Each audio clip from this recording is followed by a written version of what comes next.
තෙරුවන් සරණයි පින්වත් ඔබ හැමදෙනාටම ධර්ම ශ්‍රවණය වෙනුවෙන් සූදානම් මේ පැයේදීත් බෞද්ධ ආරූප වාහිනිය සමගින් එකතු වන සුපින්වත් ඔබේ හිත සුව පිණිස බෞද්ධ ආරූප වාහිනී නාලිකාව මේ පැයට නියමිතව sannivedanaya කරන දායකත්ව සද්ධර්ම දේශනාව මෙලෙසින් ආරම්භ කරන්නටයි අපි සූදානම් වන්නේ. පින්වත්නි, මේ උතුම් වූ දේශනාව වෙනුවෙන් ඔබ අප හැමදෙනා වෙත මහත් වූ මෙත් සිතින් අපගේ ගෞරවනීය ආරාධනාව පිළිගෙන ධම්සභා මණ්ඩපයට වැඩම කොට වැඩ සිටින පින්වත් දේශකයන්න් වහන්සේ පූජ්‍යපාද මාතර මහින්ද පින්වත් ස්වාමින් වහන්සේ අපි පළමුවෙන් සාදු නදින් පිළිගනිමු. සාදු සාදු සාදු.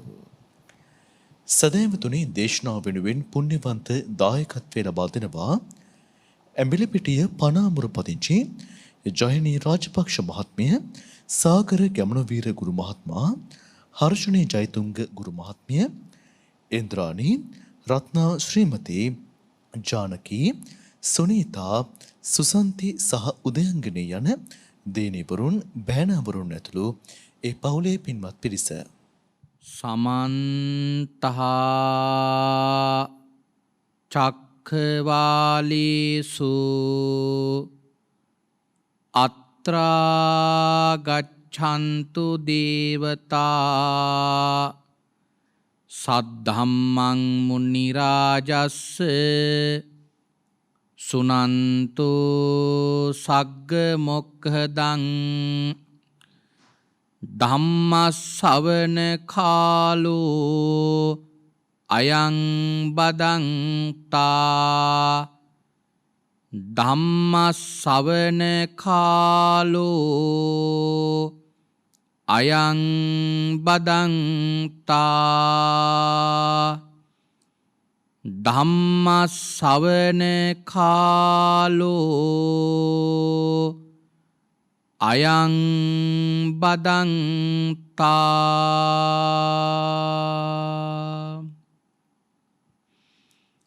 නමෝ තස්ස භගවතු අරහතෝ සබ්බ ධම්මේසු අප්පටිහත ඥානචාරස්ස දස බලදරස්ස චතු වේසාරච්ච විසරදස්ස සබ්බ සත්තුත්තමස්ස ධම්මිස්ස රස්ස ධම්ම රාජස්ස ධම්මත්සාමිස්ස තථාගතස්ස සබ්බඤුනෝ සම්මා සම්බුද්දස්ස.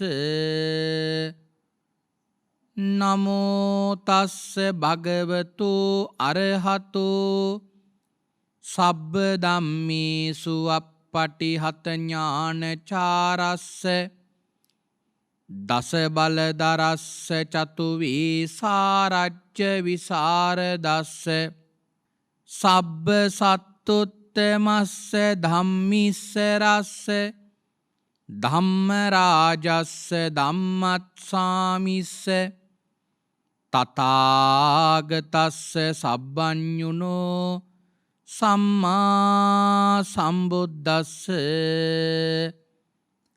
නමෝ තස්ස භගවතු අරහතෝ සබ්බ ධම්මේසු අප්පටිහත ඥානචාරස්ස දස බලදරස්ස චතු වේසාරච්ච විසරදස්ස සබ්බ සත්තුත්තමස්ස ධම්මිස්ස රස්ස ධම්ම රාජස්ස ධම්මත්සාමිස්ස තථාගතස්ස සබ්බඤුනෝ සම්මා සම්බුද්දස්ස.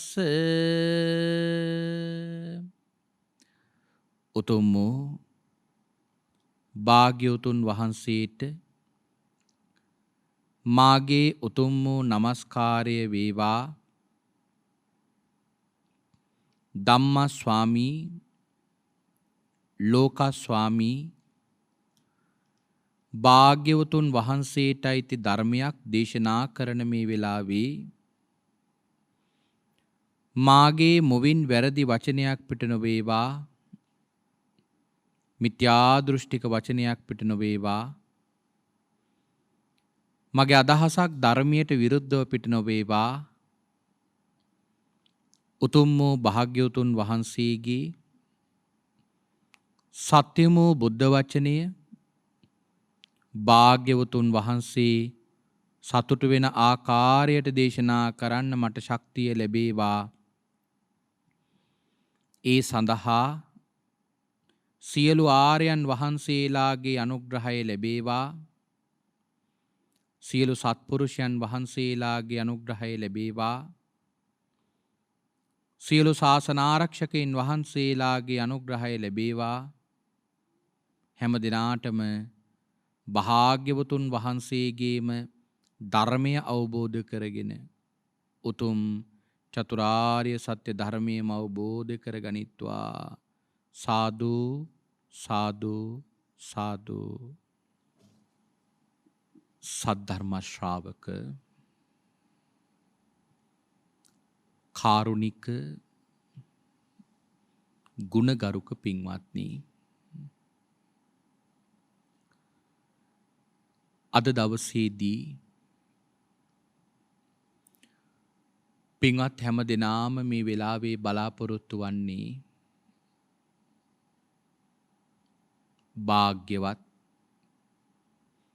අරහත් සම්මා සම්බුදුරජාණන් වහන්සේ විසින් ඔබෙත් මගෙත් නිවන පිණිස මහා කරුණාවෙන් දේශනා කොට වදාළ සුවාසූ දහසක් ධර්මස්කන්ධයන් අතරින් ඊ타ත්ම වටින ධර්ම කාරණාවක් ශ්‍රවණය කරන්නටයි.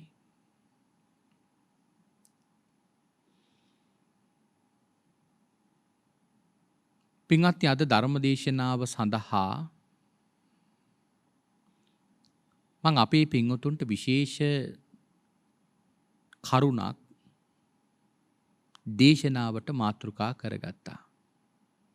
මාතෘකාව සඳහා තෝරාගත්තේ මේ ලැබිච්ච දුර්ලභ ජීවිතය තුළ අපි මේ සංසාරයෙන් එතර වීමේ මාර්ගයට ප්‍රවිෂ්ඨ වෙන්න අපි කොතනින්ද මේ ගමන පටන් ගන්න ඕන කියන කාරණාව පැහැදිලි කරන්න.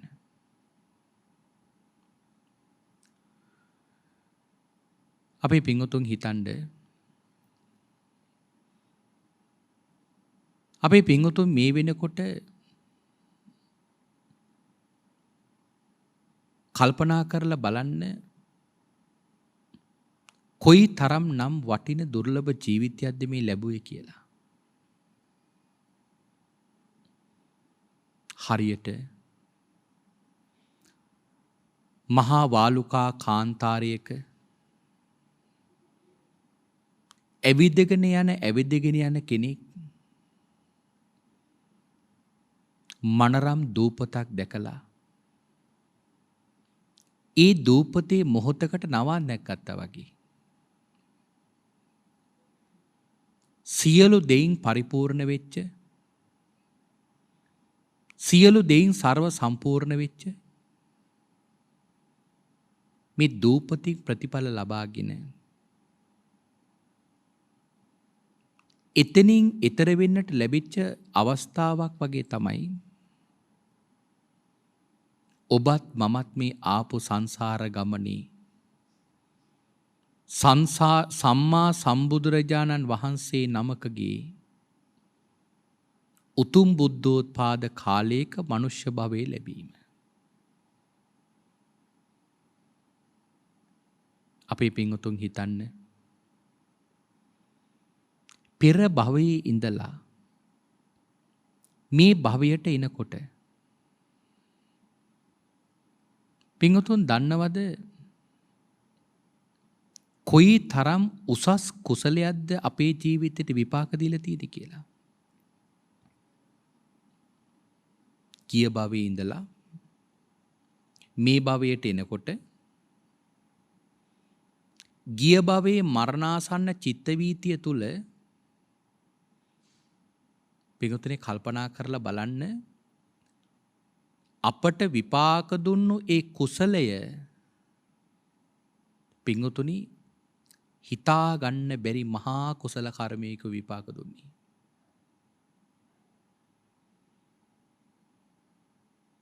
ඒක තේරෙනවා ගිය භවයේ ඉඳලා මේ භවයට එනකොට අපට බොහෝම පහසුවෙන් යන්න තිබිච්ච ලෝක ටික දැක්කම කොයි තරම් අමාරුවෙන්ද මේ ජීවිතය ලැබුවේ කියන කාරණාව අපට වැටහෙනවා. ගිය භවයේ ඉඳලා මේ භවයට එනකොට අපිට අතරමඟ නිරේ ලෝකයේ උපදින්න පුළුවන් අවස්ථාවක් තිබුණා. නමුත් අපි කවුරුවත් ගිය භවයේ ඉඳලා මේ භවයට එනකොට නිරේ ලෝකයේ ඉපදුනේ නැහැ. එහෙනම් නිරේ ලෝකයේ මගේ හැරියා. පින්වතුනි එක නිරේ ලෝකයක්ද? නිරේ කියන ලෝකයේ ගත්තම මහනිර 8කුත් අනුනිර 128කුත් තියෙන එකක් තමයි නිරේ ලෝකය කියන්නේ. සංජීවේ කාලසූත්‍රයේ සංඝාතයේ රෞරවය මහා රෞරවයේ තාපය මහා තාපය අවීචය කියන මෙන්න මේ මහනිර 8යි. කුඩා නිර 16 ගානේ 8ක් වෙනකොට 128යි. නිරයන් 136ක් පහු කරගෙනයි පින්වතුනි අපි නිරේ ලෝකේ පහු කළේ. හරියට විශාල වැල්ලක් මැද පොඩි බෝතලයක් තියෙනවා. දුර ඉඳලා කෙනෙක් අර බෝතලයට ගලක් දානවා. ගල බෝතලයට වැටෙන්න තියෙන සම්භාවිතාව ඉතාම අඩුයි. වැල්ලට ගල වැටෙන්න තියෙන අවස්ථාව තමයි ඉතාම වැඩි. හිතන්න මේ නිරේ ලෝක 136 පහු කිරීම තාංගේ වගේ.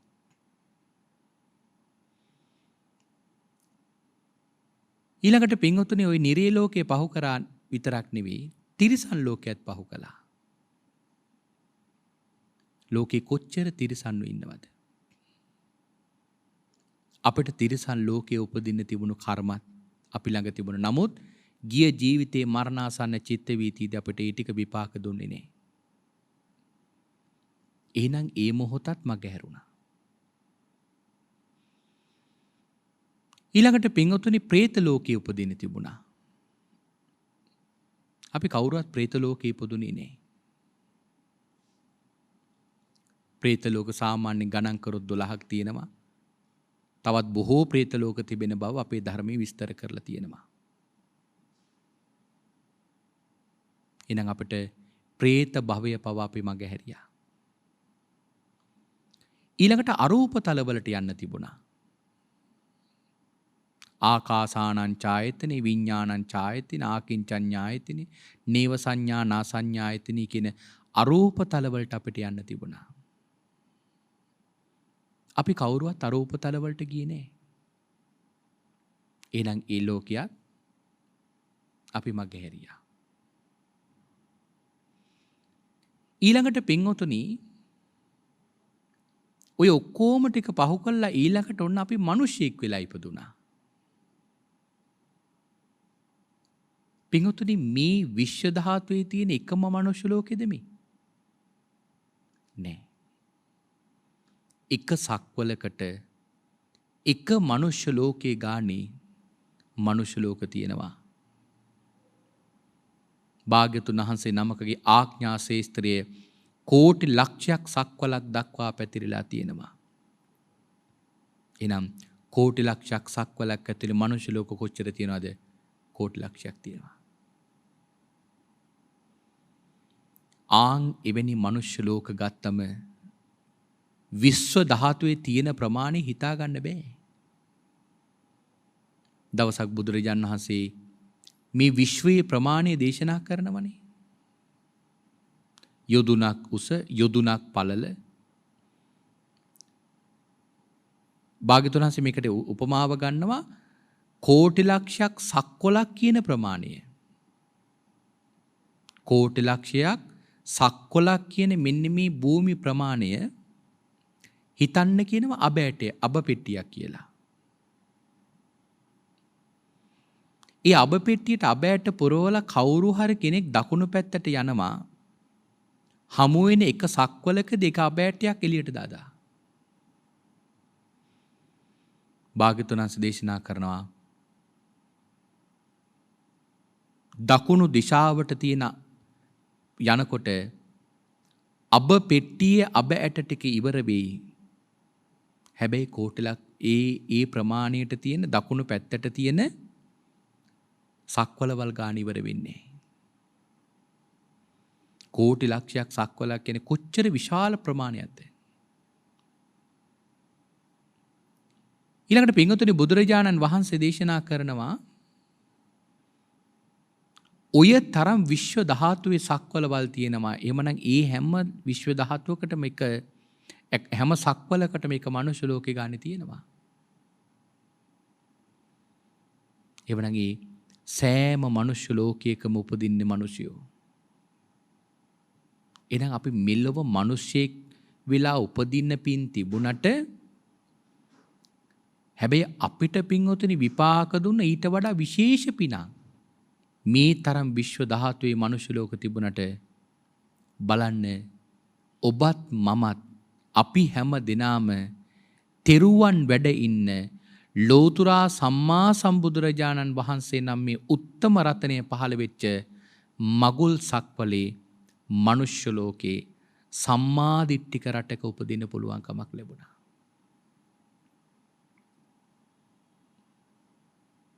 ඊළඟට පින්වතුනි තිසරණේ ඉන්න රටක ඉපදුනත් සමහර වෙලාවට අපිට මිත්‍යා දෘෂ්ටිකත්වයෙන් උපදින්න පුළුවන්. එහෙනම් අපි මිත්‍යා දෘෂ්ටිකත්වයෙන් ඉපදුනේත් නැහැ. ඒ වගේම තමයි ධර්මයේ තේරුම් කරගන්න බැරි ප්‍රඥාවක් ඇති උපදින්න පුළුවන්. එහෙමත් නැත්නම් අබුද්ධෝත්පාද කාලයක මේ මනුෂ්‍ය භවය ලබන්නත් පුළුවන්. අපේ පින්වතුන් හිතන්න ඔන්න ඔය කියන භයානක ස්ථාන 8 ගිය භවයේ ඉඳලා මේ භවයට එනකොට පින්වතුනි අපි මග හැරගෙන ආවේ. හිතලා බලන්න ඒ ප්‍රමාණය මග හරිනකොට අපිට පෙර භවයේ මරණාසන්න මොහොතේ කොයි තරම් නම් උසස් කුසලයක්ද විපාක දෙන්නේ නැත්තේ. ඒක හිතා ගන්නවත් බෑ. දැන් අද පින්වතුනි අපි මිනිස්සුયો වෙලා ඉපදිලා ඉන්නවා. මනුෂ්‍ය භවයක් ලැබපු අපි අද මේ මනුෂ්‍ය ලෝකෙට පින්වතුනි අපි ආවේ මොනව කරගෙන යන්නද? කුසල් වඩාගෙන යන්න. එහෙනම් අපි ආවේ මේ මනුෂ්‍ය ලෝකෙට කුසල් වඩන්න. පින් කරන්න, නිවන් දකින්න වෑයම් කරන්න. නමුත් අද බලන කීයෙන් කී දෙනාට දෙක මතක තියෙන්නේ. ඊටාම සුළු පිරිසකට ඒක අද මතක තියෙන්නේ. එතකොට හිතන්න දැන් ආයිමත් අපි මේ ගත කරන මේ විදිය මෙහිම ගත කරලා යම් දවසක පින්වතුනි අපි මරණයටපත් වුණොත් අපි ඊළඟට කොහේ ගිහිල්ලා උපදීද? අද රාජමාලිගාවල දහඩිය බිඳුවකින්වත් බාධාවක් නොවි රාජ භෝජන අනුභව කරමි. ඉදිරියෙන් පසුපසින් දෙපසින් ආරක්ෂක බටයොත් එක්ක අධිසුකෝපභෝගී යාන වාහනවල ගමන් කරන අය පින්වත්නි මරණයටපත් වුණොත් ඒ කෙනා කොහේ ගිහිල්ලා උපදීද? එහෙම ජීවත් වෙන කෙනෙක් වුණත් පින්වත්නි මරණයටපත් වුණොත් ඊළඟ ආත්ම භාවයේ සමහර වෙලාවට මේ අසුචි කන පණුවෙක් වෙන්න පුළුවන්. තනකොළ කන හරකෙක් වෙන්න පුළුවන්.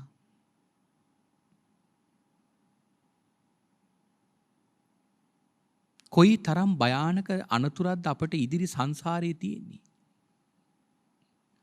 අද මෙහිම ඉපදුනාට ඒ කාන්තෙම අපි කාටවත් කියන්න බෑ මේ භවයේ මැරුණොත් ඊළඟ භවෙත් අපිට එහෙම උපදිනවා කියලා. අපි කාටවත් ඒ විශ්වාසය දෙන්න බෑ. ඒකට හොඳම උදාහරණය තමයි අස්සක ජාතකය. බුදුරජාණන් වහන්සේ එක කලෙක ඍෂි භවයක් ලැබුවා. ඒ භවයේ හිටිය එක අස්සක කියලා රජ කෙනෙක්. ඔහුට බිරිඳක් හිටියා. ඊටාම උසස් රූපයක් තිබිච්ච කාන්තාවක්. අස්සක රජතුමයි මේ අග්‍රමහේෂිකාවයි පිංගුතුනි බොහෝ ප්‍රිය භාවයෙන් වාසය කළේ. නමුත් හදිසියේම අර අග්‍රමහේෂිකාව මරණයටපත් වුණා. මේක දරා ගන්න බැරුව පිංගුතුනි අස්සක රජතුමා තමන්ගේ දේවියගේ දේහය ඖෂධ බඳුනක බහලලා මාලිගාවේ සති ගණන් මාස ගණන් දැන් තියාගෙන එතනට වෙලා අඬමින් ශෝක කරමින් ආහාර ගන්න නැතුව නිදි වරාගෙන රාජ්‍ය පාලනයක්වත් නොකර ඉන්නවා. ඒ වෙලාවේ මහබෝසතාණන් වහන්සේ වැඩම කරලා අස්සක රජතුමාට කරුණු පහදලා දෙනවා. මහරජ ඔබගේ ප්‍රිය භාර්යාව දැන් කොහෙද ඉන්නේ කියලා දන්නවද? මහරජ ඔබගේ ප්‍රිය භාර්යාව දැන් ගොම ගොඩක ගොම කුරිමිනියෙක් වෙලා. දැන් රජතුමා පිළිගනීද? රජතුමා පිළිගන්නේ. ඇයි? මේ තරම් රූපයක් තිබිච්ච මේ තරම් සැප විඳපු මගේ භාර්යාව ගොමු කුරුමිනියෙක් වෙනවා? පිළිගන්නේ. නමුත් රජතුමාගේ සැකය දුරු කරන්න බෝසතාණන් වහන්සේ තමන් වහන්සේගේ ආනුභාවයෙන් ගොම ගොඩ ගෙන්නවනවා. ඒකෙන් ගොමු කුරුමිනියෝ දෙන්නේ කෙලියට අරගෙන එක ගොරුමු කුරුමිනියෙක් අතේ තියාගෙන බෝසතාණන් වහන්සේ කතා කරනවා.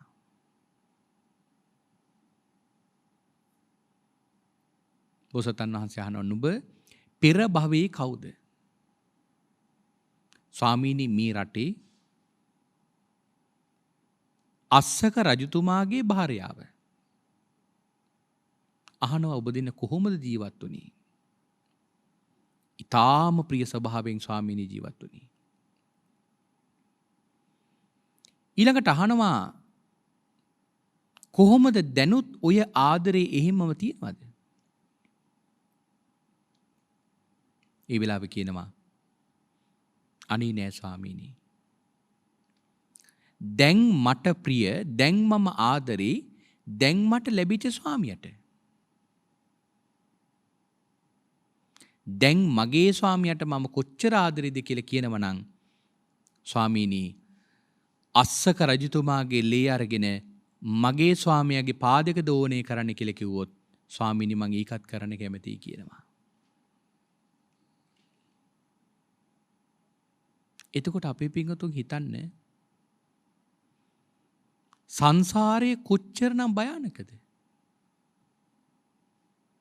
අද ප්‍රිය අපේ අය ඒ වගේම ප්‍රිය භාවයෙන් ඊළඟ භවයේ ලැබෙන්නේ.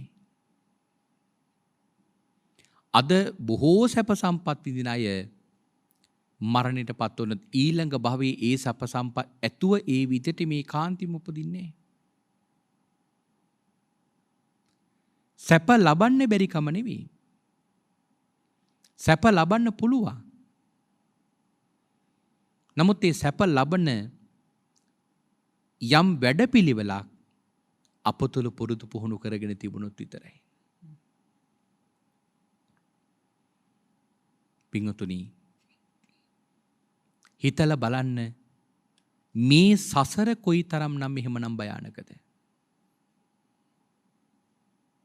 ඔය වගේ ජීවිතයක් ලබලත්, ඔය වගේ ආත්ම භාවයක් ලබලත්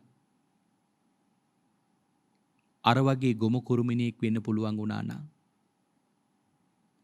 අපිට සංසාරේ කොයි වගේ තැනක් එහෙමනොත් උරුම වෙයිද? ආන්ගේ කාරණාව අපේ පින්වතුන් නිතර නිතර මෙනෙහි කරන්න.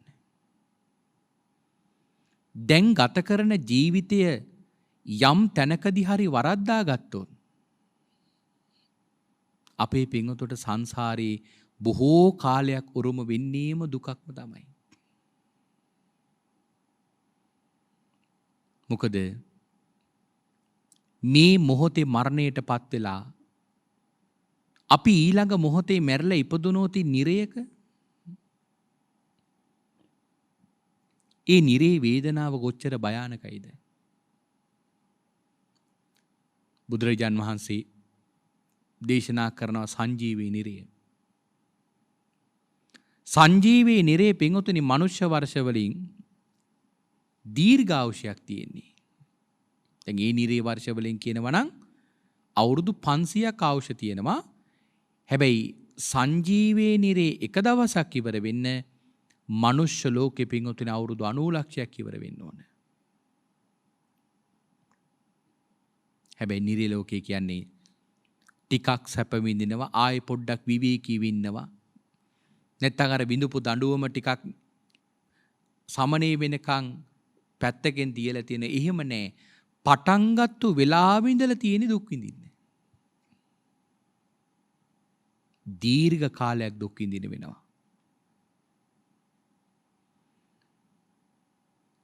ඒතර බලන්න ඒක එක දවසක් මනුෂ්‍ය ලෝකේ අවුරුදු 90 ලක්ෂයක් නම් හිතන්න කොච්චර කාලයක් ওই නිරේ ඉන්න වෙනවද අපිට? එහෙනම් ඒ කාලේ කොච්චර දීර්ඝයිද? බුදුරජාණන් වහන්සේ දේශනා කරේ ආන්න ඒ නිසාමයි අන්තිම මොහොතේ පවා මේ ශ්‍රාවකයන්ට අප්‍රමාදීව වෑයම් කරන්න කිව්වේ. සමහර වෙලාවට අපටත් හරි පුදුමයිනේ. ඔය ඇතැම් ශ්‍රාවකයෝ ඇතැම් පිරිස තමන්ගේ රජකම දාලා ඇවිල්ලා පින්වතුනි මහාන වෙනවා. තමන්ගේ සිටු තනතුරු අතහැරලා ඇවිල්ලා පින්වතුනි පැවිදි වෙනවා. අපේ ජෝතිපාල වානවකයා ජෝතික සිටුවරයා ජීවත් වුණේ පින්වතුනි රත් මැණික් වලින් හදපු මාලිගාවක. ඔය මාලිගාවේ ජීවත් වෙනකොට ජෝතික සිටුවරයා පින්වතුනි උසස්ම සැප සම්පත් තමයි ලැබුවේ. නමුත් ওই මාලිගාව අත්හැරලා ජෝතික සිටුවරයා ගිහිලා මහාන වුණා. ඇයි මහාන වුනේ? මහාන වුනේ පින්වත්නි තමන්ගේ මේ සසර බය මේ සංසාරයේ කොච්චර භයානකයිද කියන කාරණාව තමන්ට අවබෝධ වෙච්ච නිසා. ආන් ඒ නිසයි ජෝතිපාල ජෝතික සිටුවරයා ගිහලා මහාන වුණේ. අපට සමහරලාට හරි පුදුමයි. ඇයි මේ අය ගිහිල්ලා මේ විදියට මහාන වෙන්නේ? ඇයි මේ අය ගිහිල්ලා මේ විදියට මේ සංසාරේ දුක කෙලවර කරන්න යන්නේ? ඒ ප්‍රඥාවන්තයා හැම වෙලාවකම මේ සසරේ බය දැක්කම කල්පනා කරනවා මේ ජීවිතයේ තියෙන දුකට වඩා කොයි තරම් නම් දුකක්ද සංසාරේ විඳින්න වෙන්නේ කියලා. ඒක තේරෙන්නේ කාටද? ප්‍රඥාවන්ත වූ කෙනාට පමණයි. හැබැයි බාල කෙනාට තේරෙන්නේ මොනවද? බාල සංකල්ප තියෙන කෙනාට තේරෙන්නේ මොකද්ද? මේ ජීවිතේ විතරයි සැප තියෙන්නේ. මින් මතු ජීවිතයක් නැහැ. ඒ නිසා ඉන්නකම් කාලා බීලා සතුටින් ජීවත් වෙලා මැරෙන්න ඕන. ආන් එහෙම සිතුවිල්ලක් තමයි පිඟුතුනි බාලයාට තියෙන්නේ. ඉතින් බාලයේ හිමින්දලා බොහෝ පව් කරලා දුගතියේ නිරේ බොහෝ කාලයක් දුක් විඳිනවා. එමනම් පිඟුතුනි අපි හැම වෙලාවකම මේ ප්‍රඥාවන්ත භාවය දැනගන්නට ඕන. එමනම් මේ ලැබිච්ච මොහොතේ පිඟුතුනි සමහර දෙනෙක් මම දැකලා තියෙනවා මේ තමන්ගේ ලැබිච්ච අවස්ථාවෙන් තමන් ප්‍රයෝජනය අරගෙන ඉදිරියට තමන්ගේ කටයුතු ටික කරගෙන යන්නේ නැති බව. දැන් නිදසුණක් කියනවා නම් අපි හිතමු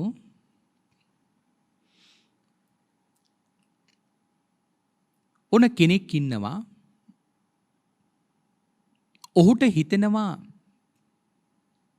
මම අනේ මේ තරම් පව් කරගෙන තියෙනව නේද? මම මේ වගේ අකුසල කර්ම කරගෙන තියෙනව නේද? දැන් මගේ ජීවිතේ කොහොමත් අපායට යන්නේ? මම මින් මතෝ යන්නේ නිරයට. ඒ නිසා දැන් මට කෝකත් එකයි කියලා සමහර වෙලාවට සමහර දෙනෙක් අකුසල පක්ෂයට බර වෙලා ඉතුරු කාලයක් ගත කරලා මරණයටපත් වෙනවා. මොකද Taman දන්නවා දැන් Taman කොහොමත් ඉන්නේ දුගතියට යන්න. නමුත් මේ බුද්ධ ශාසනය පිංගතුනි කොයිතරම් ਸਰව සම්පූර්ණ ශාසනයක්ද කියලා කියනවනම් ඕනම කෙනෙකුට ඉන්න තැන ඉඳලා නිවනට යන මාර්ගය කොයි පිංගතුනි බුදුරජාණන් වහන්සේ දේශනා කරේ.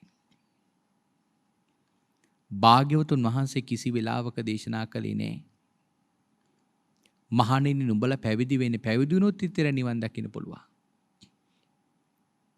එහෙම දේශනා කරේ නෑ. භාග්‍යවතුන් වහන්සේ හැම වෙලාවකම දේශනා කළේ මොකද්ද? ඉන්න තැන ඉඳලා මාර්ගය වඩන්න. තමන් ඉන්නේ කොතැනද? ඒ ඉන්න තැන ඉඳලා තමන්ගේ මාර්ගය වඩන්න. මොකද අපි ඔක්කොම පින්වතුනි විවිධ තැන්වල ඉන්නේ. ඒ ඉන්න තැන අවබෝධ කරගෙන ඉන්න කෙනා ඒ තැනින් නැගිටින්නේ බුදුරජාණන් වහන්සේ ධර්මයේ දේශනා කළේ. ඒ කෙනා පැවිදි වෙන්න පුළුවන්, ඒ කෙනා ගිහි වෙන්න පුළුවන්, ඒ කෙනා උගත් වෙන්න පුළුවන්, ඒ කෙනා නුගත් වෙන්න පුළුවන්. ඒ කෙනා ස්ත්‍රියක් වෙන්න පුළුවන්, ඒ කෙනා පුරුෂයෙක් වෙන්න පුළුවන්. ඕනෑම කෙනෙකුට ඉන්නේ කොතනද? ඒ ඉන්න තැන තේරුම් අරගෙන ඉස්සරහට යන දහමකුයි මේ බුදු දහම කියන්නේ. මොකද තමන් ඉන්න තැන අවබෝධ කරගත්තම පිංගුතුනි තමන්ට තමන් මේ සසරේ මේ ගමන කොහොමද යන්නේ කියන අවබෝධය තමන්ට වැටහෙනවා. හැබැයි ඒ කෙනා පටන් ගන්න ඕන. පටන් ගැනීම තමයි වටින්නේ. මොකද කෙනෙක් සමහර වෙලාවට ජීවිතේටම කරන්න එකම එක පවයි. එක්ක සත්තු මරණව වෙන්න පුළුවන්. එහෙම නැත්නම් හොරකම් කරනව වෙන්න පුළුවන්. මොනවා හරි එක පවයි. අර අනිත් පව් හතරේම Tamanට වලකින්න පුළුවන්. නමුත් සමහර වෙලාවට මම දැකලා තියෙනවා අර එහෙම පව් වලින් වලකින්න පුළුවන්කම තිබුණත් අර එක පවක් නිසා අනිත් පව් ඔක්කොම ටික කරනවා. නමුත් පිංගතුනි මේ ධර්ම මාර්ගයට බැහැගන්න කලින් ඉස්සර වෙලාම කැඩපතක් ඉදිරියට ගිහිල්ලා තමන්ව දකින්නේ යම්සේද ආන් ඒ ක්‍රමයට පළවෙනියටම බලන්ඩ තමන් පිළිබඳව විමසලා තමන්ගේ ස්වභාවය තමන් ඉස්සර වෙලා අවබෝධ කරගෙන තමන්ට කරන්න පුළුවන් සිල්පද මොනවද රකින්න පුළුවන් සිල්පද මොනවද කැඩෙන සිල්පද මොනවද මොකද දැන් අර එක හාමුදුරුවෝ කෙනෙක් දවසක් වැද්දෙකුට බණක් කියනවා වැද්දා සීලේ පිහිටවනකොට වැද්දා කියනවා ස්වාමීනි මට සිල් ගන්න නම් බොහොම ආසයි හැබැයි මං ඉතින් මෙහෙම පවක් කරනවනේ මට සිල් ගන්න බෑ කියනවා නමුත් මේ වැද්දා ප්‍රකාශ කරනවා ස්වාමීනි මගේ කර්මාන්තය තමයි සත්තු මරණ එක. ඒ නිසා මගේ අතින් ප්‍රාණඝාත වෙනවා. නමුත් අර හාමුදුරුව අර වැද්දව පින්වත්නි පිහිටෙව්වා මෙන්න මේ වගේ කාරණාවකට. වැද්දට කියනවා එහෙනම් ඔබට සොරකම් නොකර ඉන්න පුළුවන්ද? පුළුවන්. ඔබට කාමයේ වරදවා හැසිරෙන්නේ නැතුව ඉන්න පුළුවන්ද? පුළුවන්. ඔබට බොරු කියන්න පුළුවන්ද? බොරු නොකී ඉන්න පුළුවන්ද? පුළුවන්. සුරාපානයෙන් වළකින්න පුළුවන්. එහෙනම් ඒ හතර රකින්න. ඒ හතර රැකලා ඊළඟට ප්‍රාණඝාතේ මෙන්න මෙහිම හිතන්න. මම මගේ රැකියාවට අනුව මම මස් පිණිස එක සතෙක් මරනවා විතරයි. ඒ අදාළ කරන සත්තු ප්‍රමාණය විකුණන්න අවශ්‍ය කරන සත්තු ප්‍රමාණය මරනවා විතරයි. හැබැයි මං අනිත් සත්තු මරන්නේ. මම වෙන සත්තු මරන්නේ නේ. මම මිනිස්සු මරන්නේ නේ. එහෙනම් ඒ හාමුදුරුවෝ කියනවා ප්‍රාණඝාතයේ 70%ක් 80ක් විතර ඔබට රකින්න පුළුවන්. ආන්නේ ක්‍රමය පුරුදු පුහුණු කරගෙන සිල් රකින්න කියලා ඒ හාමුදුරුවෝ අර වැද්දට ධර්මදේශනා පවත්වලා තියෙනවා. එතකොට හිතන්න ඒ වැද්දට කොයිතරම් වීරයක් හිතට ආවද සිල්පද රකින්න. මං කියන්නේ අපේ පින්වතුන්ට හැම වෙලාවකම උත්සාහ ගන්න පළමුවෙන්ම තමන්ව දකින්න. දැකලා තමන් බලන්න තමන්ගේ අතින් කැඩෙන සිල්පද මොනවද නොකැඩෙන සිල්පද මොනවද. දැන් සමහර වෙලාවට ජීවිතේටම රකින්න එකක් වෙන්න පුළුවන්. ඒ එක රකින්න පටන් ගන්න. මොකද තමන් දන්නේ නැතුව තමන්ට මේ සංසාරයේ ඒ පොඩි තැනින් සමහර වෙලාවට වෙනස් කරගන්න පුළුවන්. දැන් අර එක හොරෙක් හිටියා. මේ හොරා දින ගණනාවක් निराහාරව ඉඳලා දවසක් පන්සලකට යනවා. පන්සලේ හාමුදුරුවෝ එදා දානේ වළඳනවා. මේ හොරා හිතනවා අද මේ හාමුදුරුවෝ ඔය කන බත් එකකින් මට භාගයක් නොදුන්නොත් මම මේ හාමුදුරුවෝ මරනවා. එහෙම කියලා හිතනකොට අර හාමුදුරුවෝ බත් එකකින් භාගයක් දුන්නා. හොරා අහනවා ඇයි කියලා හාමුදුරුවෝ කියනවා නැන් නොදුන්න නම් නුඹ මාව මරනවනේ. හැබැයි ඉතින් වැද්දා හාමුදුරුවොත් එක්ක ওই කතාව කියලා නෑ හිතපු දේ. නමුත් හාමුදුරුවෝ දැනගත්තා. එහෙනම් හිතාගත්ත මේ නම් ආරයන් වහන්සේ නම. ඊට පස්සේ ඒ වෙලාවේ වැද්දව සීලේ පිහිටෙව්වා.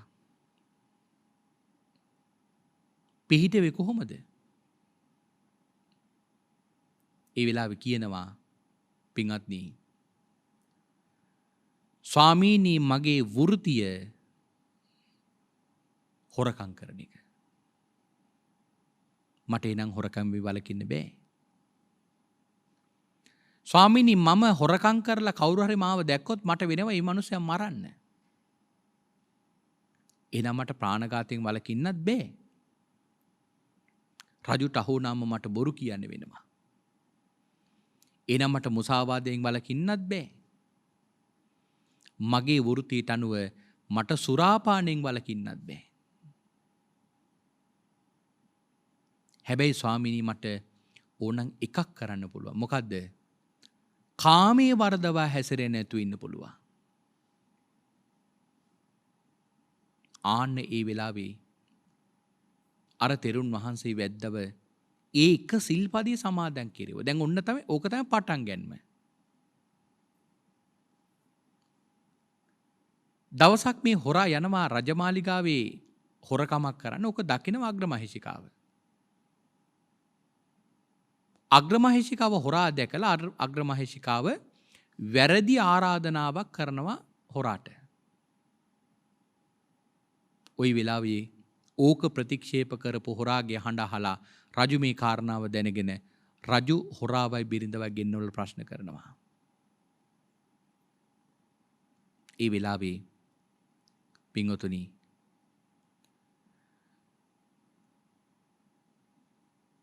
අර හොරා රජුට කරුණු දැක්වුවම ඒ රජතුමා කරුණු වටහාගෙන පැහැදිලා පින්වතුනිදා අර හොරාට හොර බවින් මුදවලා ගම් වරයක් පවා රජතුමා දීලා තියෙනවා. එතකොට හිතන්න ඒ හොරාට කොච්චර සතුටක් ඇති වෙන්නේ නැද්ද? හොරා කල්පනා කරනවා එක සිල්පදයක් රැකලා මට මේ තරම් දේවල් ලැබුණා නම් සිල්පද කිහිපයක් රැක්කොත් මට කොයි තරම් දේවල් ලැබෙයිද කියලා ඉතුරු සිල්පදත් රකින්න පටන් ගත්තා. අන්න ඒකටයි මම කිව්වේ පින්වතුනි පටන් ගන්න කියලා. අපේ පින්වතුන් ඉස්සර වෙලාම ඉන්න තැන තීරුම් කරගන්න. ඉන්න තැන තීරුම් අරගෙන අපේ පින්වතුන් දැන් Tamanට කරන්න පුළුවන් තැනින් පටන් ගන්න. සිල්පදවල Tamanට කොච්චරද රකින්න පුළුවන් කොච්චරද කැඩෙන්නේ. අර කැඩෙන ටික අත්හැරලා කරන්න පුළුවන් ටික රකින්න පටන් ගන්න. ඊළඟට ඔහොම පටන් ගත්තොත් පින්වත්නි අපේ පින්වතුන්ට ඔය පොඩි තැන දියුණුවක් කරා යන්න පුළුවන් විශාල හයියක් වෙනවා. එහෙම හයියක් ලබා ගත්තොත් පින්වතුන්ට මේ ජීවිතයේ යම් ප්‍රතිඵලයක් ලබාගෙන සංසාර ජීවිතේම පින්වතුනි සුවපත් කරගන්න පුළුවන් වෙනවා. මේ බුද්ධ ශාසනය කොයිතරම් උසස් තැනකට මේ සංසාර සත්‍යාව අරගෙන යනවාද කියන කාරණාව කියනවනම් සිතුල්පව්වේ හිටිය මිලක්ක තිස්ස කියලා වැද්දේ. මේ වැද්ද අතිශයම මිලෙච්චයි. පින්වත්නි ওই වැද්දා දවසක් පන්සලකට ගිහිල්ලා වතුර බොන්න නොඑක් තැන්වල තියෙන කලවල වතුර නැතුව දොස් කියනවා. ඒක රහතන් වහන්සේ නමක් ඇවිල්ලා බලනකොට ඇතුලේ වතුර තියෙනවා. ඉතින් රහතන් වහන්සේ කියන වැද්දට නුඹට මතු ජීවිතේ විඳින තියෙන කර්මය දැන් මේ ජීවිතේ ඉඳලා විපාක දෙන්න පටන් ගන්න. නුඹ මැරලා යන්නේ අවීචියට. මේකට බය වෙච්ච හොරා මේ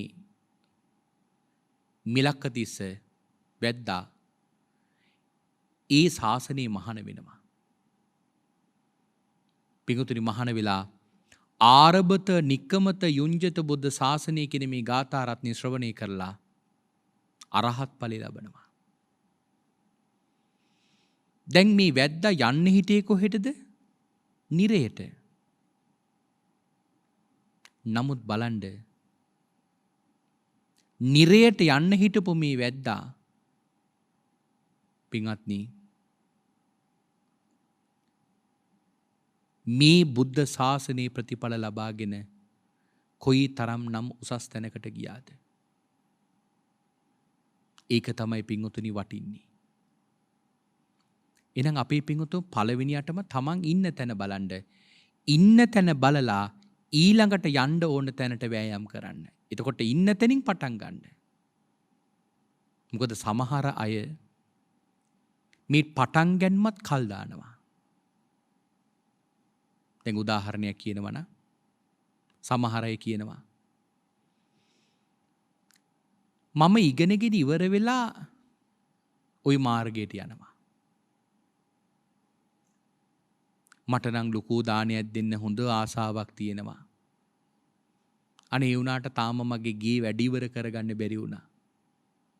මං කොහොම හරි උත්සාහ ගන්නවා ගෙදර වැඩ ටික ඉක්මනට ඉවර කරගෙන ගෙදර දානයක් දෙන්න. එහෙම කියනවනේ සමහර අය. මේ දවස්වල දරුවන්ගේ ගොඩක් වැඩ. මට මේ දරුවොත් එක්ක ওই වැඩ කරන්න බෑ. ඒ නිසා මම දරුවන්ගේ කටයුතු ඉවර වෙච්ච දවසක නිදහසේ ওই මාර්ගයට මම යනවා. නමුත් පින්වත්නි අපට එහෙම කියන්න පුළුවන්.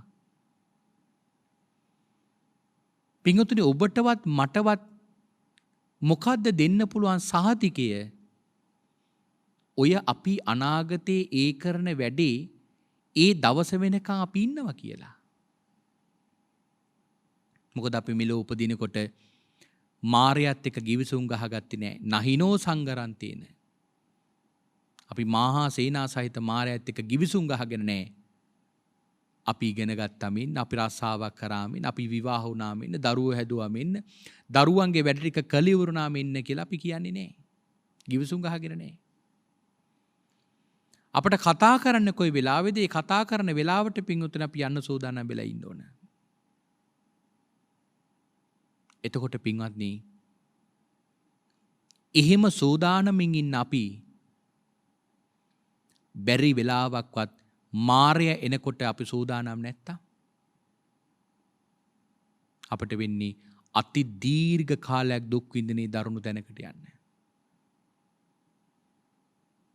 ඒ නිසා පින්වතුනි බුදුරජාණන් වහන්සේ මේක පටන් ගන්න කියපු වෙලාව තමයි මේ වෙලාව. අජ්ජේව කිච්ඡං ආතප්පා. දැන්ම පටන් ගන්න, අදම පටන් ගන්න. මොකද මේ මොහොතේ අපේ පින්වතුන් පටන් ගත්තේ නැති වුණොත් අපට කොයි වෙලාවෙ මරණය එනවද කියලා අපි දන්නේ නැහැ. කෝ ජඤ්ඤා මරණං සුවේ. කොයි වෙලාවෙ මරණය එනවද කියලා අපි දන්නේ නැහැ. ඒ නිසා මෙන්න මේ කාරණාව තේරුම් අරගෙන අපේ පින්වතුන් මේ වෙලාවේ තමන් ඉන්න තැන තේරුම් අරගෙන තමන්ගේ ගමන පටන් ගන්න. එහෙම පටන් අරගෙන යනකොට අපේ පින්වතුන් ධර්මයට අනුකූලව තමන්ගේ ජීවිතේ පරිවර්තනය කරගෙන යනකොට ලෝකයා මොන දේ කිව්වත් තමන්ගේ ගමන කිසි විටක නතර කරන්න එපා. මොකද අද අපේ සමාජයේ මේ බෞද්ධයයි කියලා සමහර නම් දරාගෙන ඉන්නේ ඇතැම් උදවිය. මේ බුදුදහමේ බෞද්ධයන් මනින්නේ බොහොම ප්‍රාථමික ලාමක බාල ක්‍රමවලින්. දැන් උදාහරණයක් කියනවනම් ඔය සමහර බාල ප්‍රාථමික අදහස් තියන අය බෞද්ධයෝ මනින්නේ කොහොමද? ඔන්න කෙනෙක් නිර්මාංශන හිතනවා මේ කෙනා එහෙනම් හොඳ බෞද්ධයෙක් වෙන්න ඇති. කෙනෙක් මස් මාළු කනවන ඒකෙන් මනිනවා. සමහරවිට මේ මනුස්ස හොඳට බණ අහනවා, හොඳට සිල් ගන්නවා. ඒ කෙනා හොඳ ධර්ම මාර්ගයකට යනවා. නමුත් අර මස් මාංශ දිහා බලලා සමහර වෙලාවට සමහර අය බෞද්ධකම තීරණය කරනවා. එහෙම නැත්නම් තමන් විඳින සැප සම්පත් දිහා බලලා කෙනෙක් ඉන්නවා හොඳට බණ අහන, හොඳට ධර්මයේ ශ්‍රවණය කරමින් ධර්මානුධම්ම ප්‍රතිපදාවෙම හැසිරෙන කෙනෙක්. ඒ කිනාට හොඳට ධනෙ තියෙනවා. ඒ නිසා යාන වාහන ගොඩක් තියෙනවා. තමන් බොහෝ වටින වස්ත්‍ර අඳිනවා. සමහර ලාවට රෙදි සාප්පුවකට ගියත් ඉස්තරම්ම ගණිය වස්ත්‍ර තමයි අඳින්න ගන්නෙ. සමහරලට ඕව දකින්නකොට අර බාල ප්‍රාථමික අදහස් තියෙන අය මොකද කියන්නේ? බලන්නකෝ බණ නම් අහනවා, සිල් නම් ගන්නවා, බැලුවොත් නැත්තම් පන්සලේ. නමුත් බලන්නකෝ කොහොම අල්ලගෙන අත්හැරලා නැහෙනි කියලා. මොනවයින්ද මනින්නේ? ඉන්න ගෙදරින් පළඳින ඇඳුමින්. මුද ගොඩාක් දෙනෙක් හිතන්නේ මේ බෞද්ධයෙක් වුණාම කටුමැටි ගහපු ගෙදරක පොල්ලතු පැලක වැරහැලේ ඇඳුම් ඇඳගෙන ඔය යන්තමින් මොනවා හරි ආහාර පොඩ්ඩකින් යැපෙමින් ජීවත් වෙනවා නම් අන්න ඒ කෙනාගේ ජීවිතය තමයි හොඳ නිවැරදි බෞද්ධ ප්‍රතිපදාවක් කියලා ගොඩක් දෙනෙකුට හිතෙන්නේ. නමුත් එහෙම යමෙක් කියනවා නම් ඒ කියන දේවල් එක්ක අපේ පින්වතුන් ගැටෙන්න යන්න එපා. මොකද ඒ බොහොම ප්‍රාථමික බාල මිනුම් ඒවා. ඒක බුදුදහමේ ශ්‍රාවකයෝ මනින මිනුම් නෙවෙයි. මොකද ඒ මනින අය හරියට ධර්මයේ දන්න අය නෙවෙයි. බණ අහන ධර්මයේ දන්න අය නෙවෙයි ඔහොම මනින්නේ. අර කුඩා කාලේ පාසල් වශයෙන් බුදුදහම ඉගෙන ගත්තු. ආන් එහෙම පිරිස් තමයි මේ බුදුදහමේ ශ්‍රාවකයෝ මනින්නේ. නමුත් ඒවයින් නෙවෙයි මනින්න ඕන. මනින්න ඕන පින්වතුනි ක්‍රමවේද තියෙනවා. පන්සලකට යන්න දන්නේ නැත්තා. බුදුරජාණන් වහන්සේගේ ළඟට ගිහිලා වඳින්න දන්නේ නැත්තම්, පසක පිහිටුවන්න දන්නේ නැත්තම්, උක්කුටියෙන් වඳින්න දන්නේ නැත්තම්, දණ්ඩ නමස්කාරය කරන්න දන්නේ නැත්තම්, චෛත්‍යයකට ගිහලා පැදුකුරු කරන්නේ කොහොමද කියලා දන්නේ නැත්තම්, භාග්‍යතුන් වහන්සේට සකසල මල් ටික පූජා කරන්නේ කොහොමද කියලා දන්නේ නැත්තම්, හාමුදුරුවෝ නමකට යමක් පූජා කරන්නේ කොහොමද කියලා දන්නේ නැත්තම්, හාමුදුරුවොත් එක්ක කතා කරන්නේ කොහොමද කියලා දන්නේ නැත්තම්, බණ ශාලාවකට ගිහලා බණ අහන්නේ කොහොමද කියලා දන්නේ නැත්තම්, ඒ ධර්මයට ගරු කරන්නේ කොහොමද කියලා දන්නේ නැත්තම්, පින්වතුනි හොඳට මතක තියාගන්න බෞද්ධයන් මනින්න මිනුම් දඬි ආන් ඕවා. නැත්තම් මේ ආහාර කෑල්ලකින් අඳින ඇඳුමකින් බෞද්ධයෝ තීරණය කරනවා නම් ඒ තීරණය කරන අය බොහොම ප්‍රාථමික බාල මිනිස්සු. ඒ ධර්මයේ දන්න අය නෙවෙයි. ඒ ධර්මය නිකන් ඇහිච්ච අය. නමුත් සැබෑ ප්‍රඥාවන්තයෝ මනින්න උනන්න අර වගේ. ඕන චෝදනා කරන්න පුළුවන්. හොඳට බණ අහනවා, හොඳට සිල් ගන්නවා, බැලුවොත් ඇත්තම් පන්සලේ, හැබැයි වඳින්න දන්නේ. අන්න ඒක හොඳ චෝදනාවක්. ඒක උසස් චෝදනාවක්. හාමුදුරු නමක් එක කතා කරන්න දන්නේ නැහැ. පන්සලකට යන්න දන්නේ නැහැ, බණ අහන්න දන්නේ නැහැ. ආන් ඒවයි පින්වතුනි චෝදනා කරන ඕන බෞද්ධයන්ව. නැත්තම් සමහරලාවට අපිටත් ওই පිරිස මුණ ගස්සවනවා. අපේ හාමුදුරනේ මේ කෙනා නම් උඹල කඩ කැල්ලක්වත් කන්නේ. ඒ මොකද්ද පෙන්වන්නේ? හොඳ බෞද්ධයෙක් කියලා. එහෙම කියනකොටත් කියන මනුස්සය පිළිබඳව අපිට ඇති වෙන්නේ බොහොම කලකිරීමක්. මේ මිනිස්සු මේ බුදුදහම ගැන මොනවද මනින්නේ කියලා. එනිසා අපේ පින්වතුන් බෞද්ධයන්ව මනින්නාන් අර වගේ වඳින්න දන්නේ නැත්තම්, පූජාවක් කරන්න දන්නේ නැත්තම්, බණ ටිකක් අහන්න දන්නේ නැත්තම්, අන්න ඒව තමයි බෞද්ධයන් මනින මිනුම් දඩු. එනිසා බාලයන්ගේ අදහස් වලට අපේ පින්වතුන් අවධානය යොමු කරන්නේ නැතුව නුවණින් විමසල ප්‍රඥාවෙන් තමන්ගේ ජීවිතය ගත කරන්න වෑයම් කරන්න. නමුත් මතක තියාගන්න මේ ලැබිච්ච අවස්ථාව ඉතාම දුර්ලභ අවස්ථාවක්. මේ මොහොතේ මේ අවස්ථාවෙන් ප්‍රයෝජනෙ ලබාගෙන අපේ පින්වතුන් පුළුවන් තරම් වෑයම් කරන්න මේ ලැබිච්ච අවස්ථාවෙන් ප්‍රයෝජන අරගෙන සසරින් එතර වෙන්න. එසේ සසර දුක නිමන්න, සසරින් එතර වෙන්න මග වඩා ගන්න, මේ ලැබිච්ච අවස්ථාව උපකාරයක් කරගන්න ප්‍රඥාව පහළ වේවා, ශ්‍රද්ධාව පහළ වේවා කියන ප්‍රාර්ථනාවෙන් අපි මේ දේශනාව නිමාවට පත් කරනවා. හොඳ එහෙමනම් අද දවසේදී මේ උතුම් සද්ධර්ම දේශනාව මුළු මහත් ලෝකයා කෙරෙහිම මහත් අනුකම්පාවෙන් දේශනා කරවන්නට දේශනාවේ දායකත්වයේ දරන්නේ ඇඹිලිපිටිය පනාඹුර කැම්පනේ පදිංචි පින්වත් ජයනි රාජපක්ෂ දියණිය, සාගර මුණවීර ගුරු මහතා ඒ පුතුණුවන්, හර්ෂණී ජයතුංග ඒ ගුරු මහත්මිය, ලේලිය ඇතුළු ඒ පින්වතුන් පිරිසත්, ඒ වගේම ඉන්ද්‍රාණි, රත්නා, ශ්‍රීමති, ජානකී, සුනීතා, සුසන්ති, උදයංගනී කියන මෙන්න මේ පිරිසත් අද මේ උතුම් පින්කමට දායකත්වයේ ධර්මයෙන් සම්බන්ධ වෙනවා. ඒ පින්වතුන් බලාපොරොත්තු වෙනවා විශේෂයෙන්ම මීට තෙමසකට පෙර මියගිය ලීලාවතී වීරකෝන් ආදරණීය මෑණියන්ටත් වසර 7කට පෙර මියගිය රාජපක්ෂ බුදදාස පියාණන්ටත් වසර 15කට පෙර මියගිය සරත් කුමාර රාජපක්ෂ සහෝදරයාටත් එවැගේම මව්පිය පාර්ශවයෙන් දෙපාර්ශවයේම මියගිය සියලුම ඥාතීන්ටත් පින් අනුමෝදන් කරන්නට බලාපොරොත්තු වෙනවා. ඉතින් මේ හැම දිනාටම මේ පින් අනුමෝදන් වේවා. හැම දිනාගේම සසර ගමන සුවපත් වේවා. ප්‍රාර්ථනා කරන බෝධියකින් උතුම් චතුරාර්ය සත්‍ය ධර්මය අවබෝධ වේවායි සාදු කියා අපි පින් අනුමෝදන් කරනවා. ඒ වගේම සුජීවත්ව සිටින දායකත්වයේ දරන පින්කමට සම්බන්ධ වූ හැම දිනාටම ආශිර්වාදේ කරන මුලින් නම් සඳහන් කරපු හැම දිනාටම නිදුක් නිරෝගී දිගාසර සම්පත් සැලසේවා. කායික මානසික සුවපත් භාවයේ සැලසේවා. සියලු යහපත් බලාපොරොත්තු පැතුමන් සියල්ලක්ම ස්වර ප්‍රකාරෙම සාර්ථකමත් කරගන්නට මේ උතුම් සද්ධර්ම දානය උපකාර වේවා.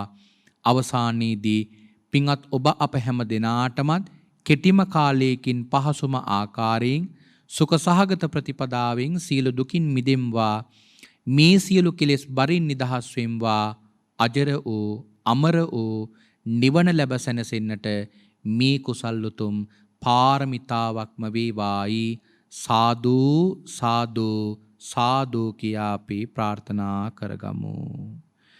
ආකාසට්ඨා ච බුම්මට්ඨා දේවා නාග මහිද්దికා පුඤ්ඤන්තං අනුමෝදිත්වා චිරන් රක්칸තු සම්මා සම්බුද්ධ ශාසනං චිරන් රක්칸තු සම්මා සම්බුද්ධ දේශනං චිරන් රක්칸තු සම්මා සම්බුද්ධ ශාවකං.